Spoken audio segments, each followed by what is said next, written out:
Hey bookworms, Ilona Barnhart here. Hope you're having a great day wherever you're at.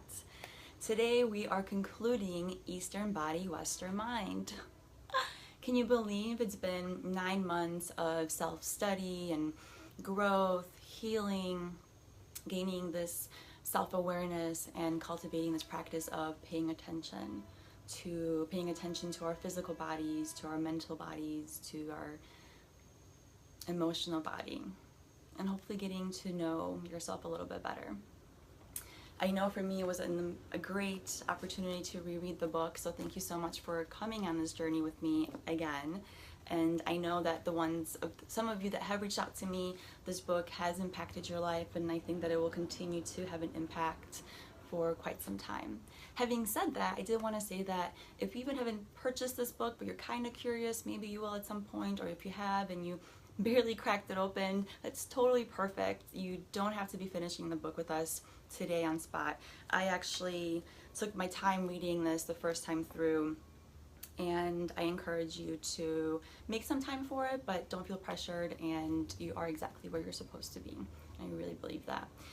So having said that, just to let you know that all the resources are going to remain on, hey Veronica, they're going to remain on the Facebook, so they're going to be here for you if you ever want to read them, or if you're going to read this book, you know that I'm always going to come back to this book. There's just so much information, so if you want to chat about it, have any questions, you could always reach out to me. All right, well, let's get into today's topic, which is restoring the sacred and concluding our Eastern Body, Western Mind journey together. Let's begin by coming into this moment. So sit nice and comfy in your chair wherever you're at. Bring your chin back in space. Feel your spine elongate. Your hands on your thighs, and deep inhale through the nose. Bring your shoulders towards your ears. Open mouth, exhale, shoulder down, your back, 2 shoulders. Deep inhale in. Open mouth, exhale, let it go. One more just like that. Deep inhale in. And open mouth, exhale, let it go. Invite your eyes to close or softly gaze in front of you. Allowing your mind to arrive in this moment. So whatever has already transpired in your day, let it go. Whatever your to-do list or what you're going to do after this, let that go as well. Committing to the next 10 minutes of time together. Deep inhale fills your lower belly, your side ribs, and your chest, filling up your container. And exhale empties out your chest, your ribs, your belly. Deep inhale in fills you up, belly, side ribs, and chest. Exhale, emptying out chest, ribs, belly. Few more like that at your own pace. Each inhale filling you up. Exhale, landing in this space and this time.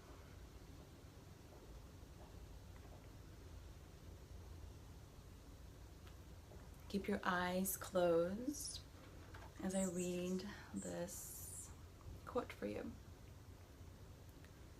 For it is indeed consciousness that makes the body fully alive, and the body that gives consciousness a place to live.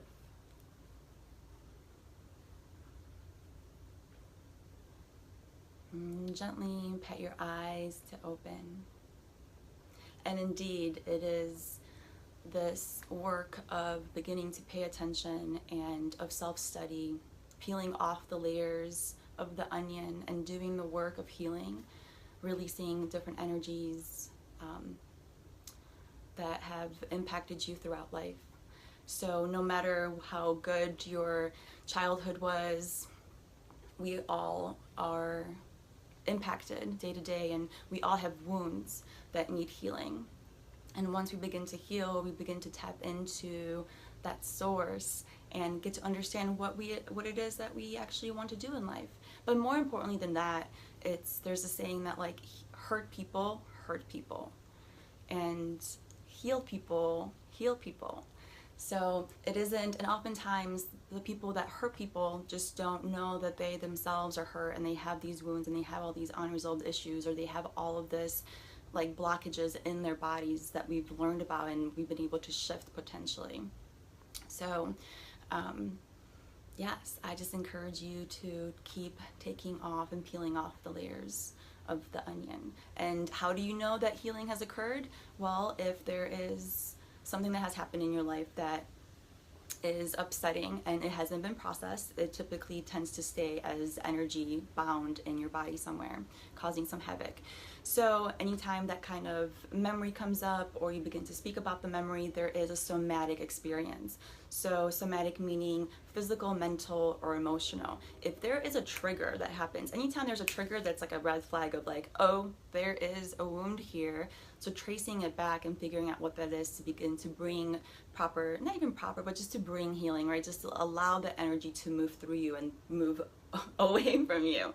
So the way to know that healing has actually occurred is when there is no trigger, when there is no emotional, physical, mental response to an event that happened that impacted you, that was upsetting at some point.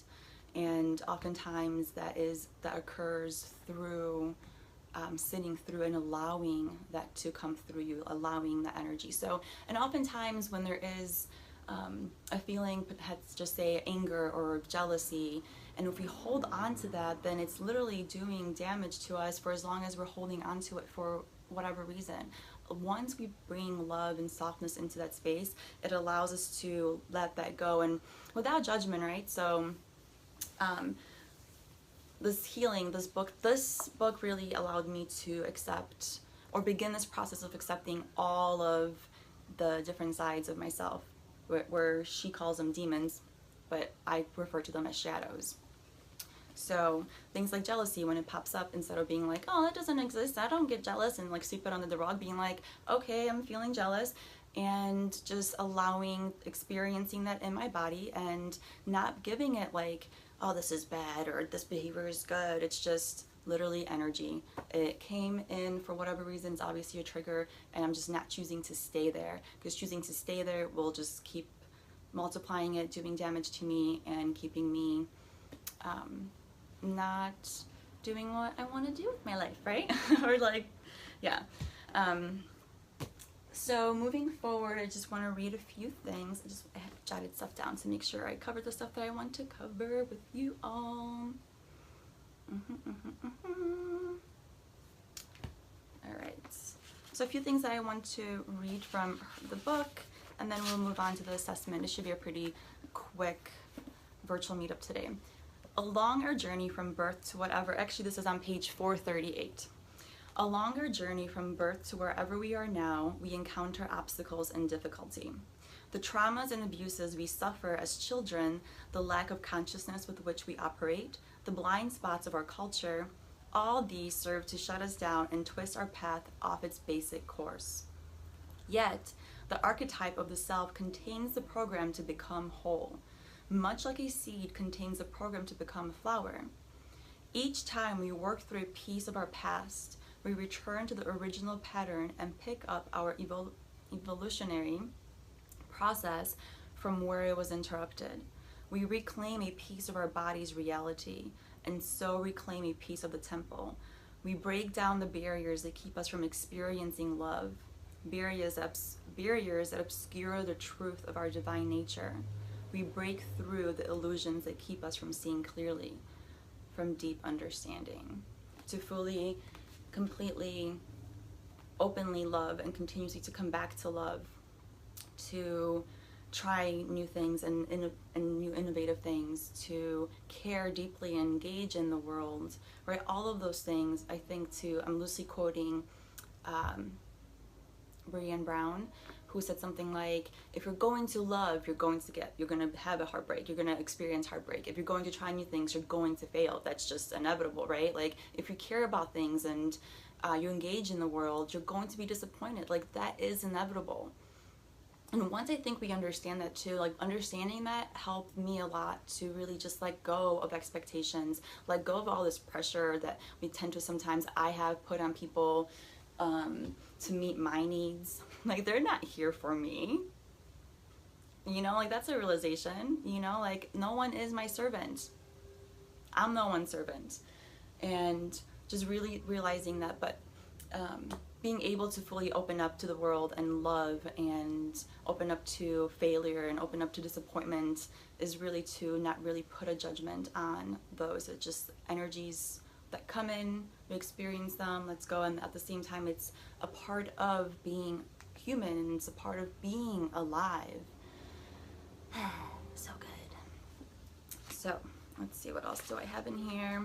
So moving along, I will make a link to this, but this is also in our group, in our file section. So I have mine here. I've grown a lot. So it's a really cool way to reassess like where you started, if you did this at the beginning, and where you are now. Because I know the ones that I wrote in blue, or I've highlighted in blue, no longer, but things shifted, right? So there's like maybe an imbalance here or there, but